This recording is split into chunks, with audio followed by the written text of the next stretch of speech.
The reason crypto has continued to have lingering weakness is that market makers who play a critical role in crypto have weakened balance sheets from that liquidation event on October 10th. Now, market makers are essential to crypto liquidity. They're essentially acting like central banks because they provide liquidity.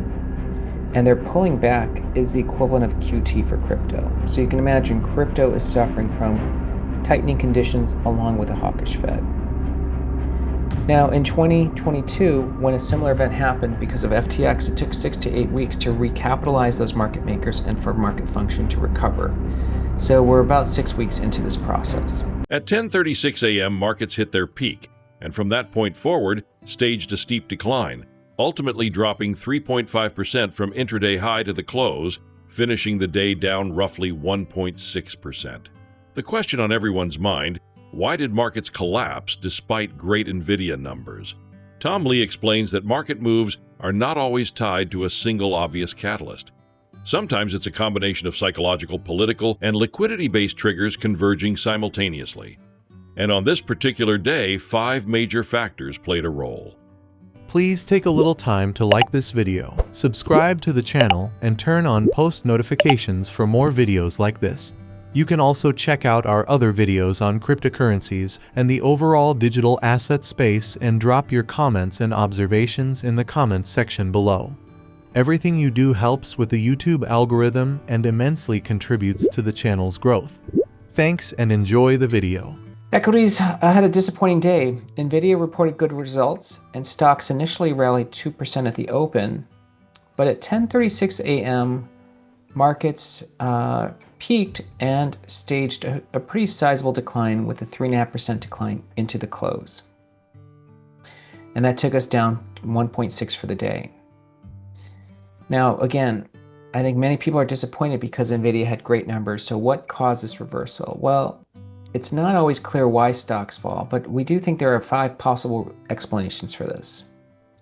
First, I think one factor behind the meltdown was that there were some tweets that created a little bit of outrage on social media. And it was President Trump responding to some Democratic veterans suggesting that they can ignore orders from Congress. And that first tweet was at 9:17 a.m. The second one came at 10:21 a.m. He said, seditious behavior punishable by death. Now, notice the timestamp. That's 10:21. And the market turned down just a few minutes later. That tweet led to Democratic Congress members and leaders protesting the death threats against Democratic members. Now, the second thing that I think did contribute to the decline is the release of the Epstein files. So President Trump signed the Epstein Files Transparency Act into law and now has ordered these files to be released. There's going to be a lot of people in those files. In fact, for instance, here's someone pointing out that it could even embarrass many donors, billionaire donors. So you can imagine there might be investors who are just nervous who's going to be on that list, and it's revealed. Does it do something to markets? I think that contributed to some of the nervousness today. The third factor is crypto. Bitcoin has been selling off recently and generally has led the equities, but you can see at the open, Bitcoin peaked and began to weaken at 9:30, and the S&P followed basically an hour later. This has been the case for some time. It's something I've pointed out, that Bitcoin has been leading the S&P. For instance, Bitcoin peaked on October 10th.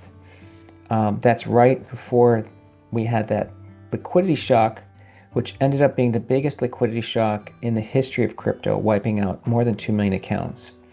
And Bitcoin's been falling since.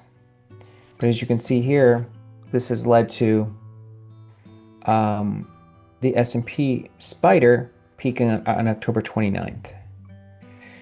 And, it's something I was interviewed on CNBC. Since October 10th, there was this feature called ADL that caused a significant amount of liquidations, and it was really due to a pricing error. But that pricing error has not gone, has created significant holes in the balance sheet. In other words, the reason crypto has continued to have lingering weakness is that market makers who play a critical role in crypto have weakened balance sheets from that liquidation event on October 10th. Now, market makers are essential to crypto liquidity. They're essentially acting like central banks because they provide liquidity. And their pulling back is the equivalent of QT for crypto. So you can imagine crypto is suffering from tightening conditions along with a hawkish Fed. Now, in 2022, when a similar event happened because of FTX, it took 6 to 8 weeks to recapitalize those market makers and for market function to recover. So we're about 6 weeks into this process. The fourth factor is Oracle and CDS, because there was quite a lot of chatter about this. As you know, there's many skeptics of AI, people even questioning Nvidia's numbers. But what's catching people's eyes is Oracle's credit default swaps are rising. Bear markets for Bitcoin is that recognizing that they tend to start in Q4 of the post-halving year, okay? So there is in fact a chance that this time is not different, despite us all wanting it to be. Who doesn't want Bitcoin to go to 200K, right? I would love it if it could do that, but at the same time, we have to be aware that we could be in a bear market. Right? And, you know, there's definitely like evidence mounting to really start to suggest that. And there has been for a while. We've talked about some of them already. One of them being like the ROI from the low and looking at this cycle compared to, you know, the last two cycles. And if you look at this top right here, it kind of aligns with the last two tops in terms of time. And so because of that, we have to, it would be prudent to at least say, hey, that could be it. For a long time, I've said I think the top will either be in October or December, not November. November is what we had last time, and usually Bitcoin doesn't repeat itself twice in a row. So October or December. Right now, it's certainly leaning towards October. I would say the odds of the top already being in October are at least 60 to 70% likely. Yes, there's still maybe a 30% chance that it's not, but if we were to get a second weekly close below the 50-week moving average, then the odds would probably go up to over 80% that the top is in. You know, is there a chance that you know, Bitcoin could get some type of rally back up and sweep the high on some type of like massive bearish divergence? Yeah, like it's possible. If you look at like the RSI, I mean, all these highs have been lower highs, and Bitcoin's been able to go into higher highs despite the RSI showing clear weakness for a while. The problem is that the weekly RSI is starting to break down, and normally when the weekly RSI breaks down from like a level that it's been holding for a while, usually it in fact means that the cycle is in fact over. The fourth factor revolves around credit markets, specifically Oracle's rising credit default swaps, CDS. When CDS spreads rise, it signals that markets perceive increasing credit risk associated with a company. Combined with skepticism toward AI valuations and doubts about the sustainability of Nvidia's revenue surge, investors were suddenly re-evaluating tech exposure. With AI at the center of market expectations, any hint of credit weakness in a major cloud or software provider raises broader questions about earnings durability. Credit stress, political tension, and liquidity weakness converged into a single risk-off moment. So when we think about it, we have to think about, all right, well, this seems like a bear market in a lot of different ways for Bitcoin. And that doesn't mean that your altcoin can't go put in a new all-time high. Some alts are already putting in new all-time highs. More altcoins could continue to put in new all-time highs. I'm not talking about your alt. I would, of course, never do that. What I'm saying is that for Bitcoin, it seems like the tides have started to turn here, and that we're kind of in this downturn after a non-euphoric peak, right? It's a non-euphoric peak, which is very different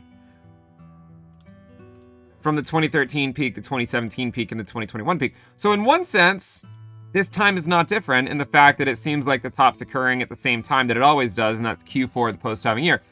In another way, it's entirely different because when you look at the social interest in crypto, this is a non-euphoric peak. This is not like 2021 and it's not like 2017 in the sense that it's not accompanied by euphoria. And so why is that? Like, why is there no euphoria? What's going on? Why did the alt season never happen that everyone kept calling for? Well, one of the things we looked at recently was the ISM, Purchasing Managers Index. And that kind of shows you, it's the manufacturing, shows you kind of this Main Street idea of like, look, in these prior peaks, the PMI was way up here. But this time, it's way down here. Main Street is struggling, right? They don't have this excess liquidity to go buy crypto with like they did in the last 3 peaks. In fact, it looks a lot more like, again, what happened in 2019, right? It looks a lot more like what happened in 2019, where Bitcoin went up, but it left the altcoin market behind. And so you could argue that we've entered into this type of downturn right here, right? That type of downturn. And if that is the case, then we also have to include that as well in our bear market projections. Now, in that case, Bitcoin dropped about 50%, even if you exclude the pandemic crash, right? So let's just exclude that for a moment. And let's just pretend like Bitcoin didn't go through that right there, okay? It was about a 50% drop. The reason why a 50% drop from the high does seem like an eventual outcome is because you can also see that in all these prior midterm years, or sometimes in other years, but Bitcoin tends to check in with its 200-week moving average. Last cycle, it even went below it. And so when you look at the 200-week moving average, it's currently at around 55 to 56K. Now, by the time you're looking at like mid next year, it's going to be closer to 60 to 70K.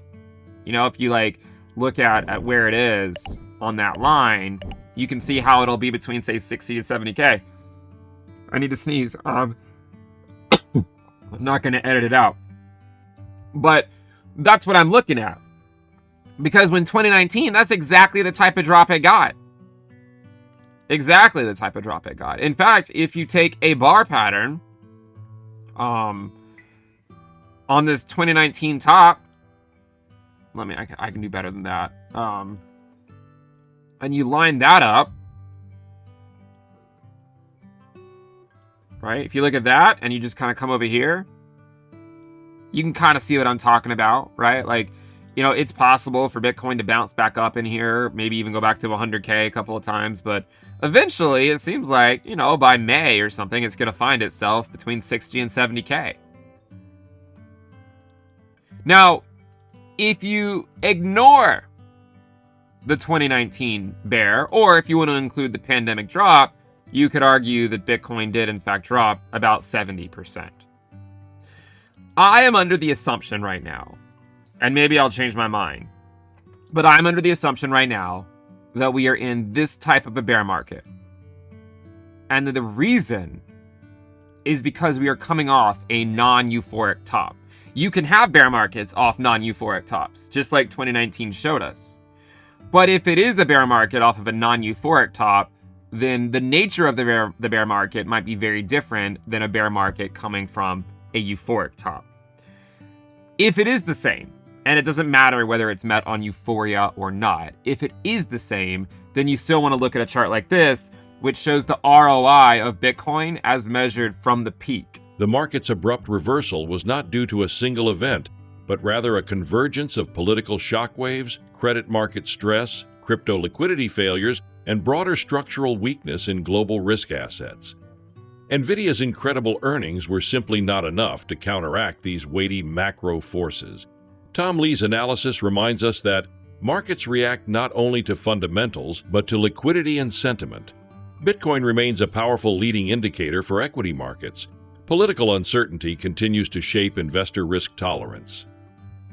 Liquidity fractures, whether in crypto or traditional markets, ripple outward. Whether we are entering a mid-cycle correction or a deeper bear phase remains to be seen, but the evidence is mounting. The tides are shifting, conditions are tightening, and the next phase of the cycle will require patience, discipline, and a clear understanding of liquidity dynamics.